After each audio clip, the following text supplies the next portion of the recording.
काया के रोग से मुक्त। एक बात और आपसे कहेंगे, उतारिएगा।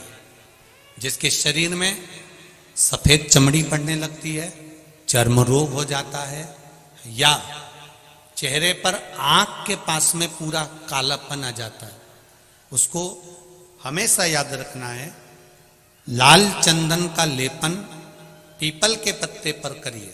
काय पर करना है? पीपल के पत्ते पर लाल चंदन का लेपन करिए। लेपन कर कर सोमवार की अष्टमी के दिन उसको लेपन कर कर वापिस निकाल कर शंकर भगवान पर उसका धीरे धीरे त्रिपुंड बनाकर लेपन करना प्रारंभ करिए। जब आप त्रिपुंड बनाकर लेपन करना प्रारंभ करें, उसके बाद उस चंदन को जो सोमवार की अष्टमी है तब निकाल कर लिया है और निकाल कर लाकर उसको डब्बी में रख लें। उस चंदन का प्रयोग चर्म रोग के स्थान पर थोड़ी थोड़ी मात्रा में करना प्रारंभ करें, पानी के साथ मिलाकर। परंतु उस चंदन को केवल 6 से 7 दिन में प्रयोग करिएगा, ज्यादा नहीं। धीरे धीरे चमड़ी, परंतु उसको सोमवार की अष्टमी के दिन सिद्ध कर कर बनाना है। उसको सोमवार की अष्टमी के दिन चढ़ाना है श्री शिवाय नमस्तुभ्यम या ओम नमः शिवाय या पंचाक्षर मंत्र या महामृत्युंजय मंत्र, जो आपको आता हो, शिव जी का जो नाम आपको याद हो उसको बोलकर चढ़ा दो। उसको लिया, फिर उसको अपने शरीर पर लगाना प्रारंभ करो। उसका फल आपको 15 दिन के अंदर धीरे धीरे धीरे धीरे प्राप्त होना प्रारंभ हो। लाल चंदन का प्रयोग शिव जी के लिए अवश्य। दूसरा,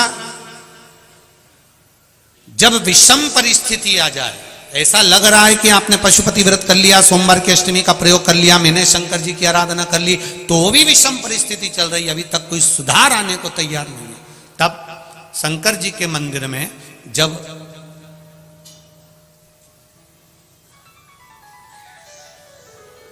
बेलपत्र चढ़ाने के लिए आप जाएं, तब प्रयास करिएगा कि बेलपत्र को, अशोक सुंदरी का स्थान सबको मालूम है ना?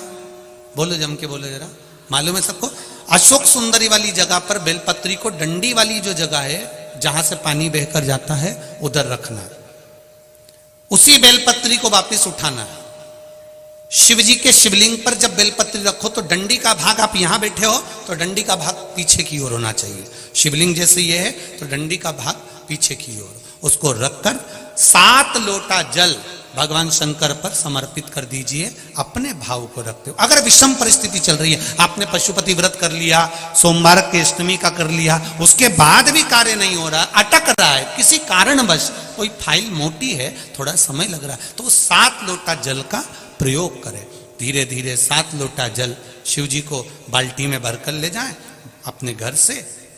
7 कलश जल शिव जी को समर्पित करना है और समर्पित करने के बाद उस बेलपत्री को वापिस अपने ही घर पर लेकर आ जाना। 11 दिन 21 दिन उसको रखो, फिर उसका विसर्जन वापिस किसी नदी, सरोवर, तालाब या वृक्ष के नीचे कर दीजिए। बाबा हाथ पकड़कर बाहर निकाल ही देगा। परिस्थिति अगर बहुत विचित्र, विषमता, बहुत विषम परिस्थिति में उस जगह पर इसका प्रयोग कर सकते।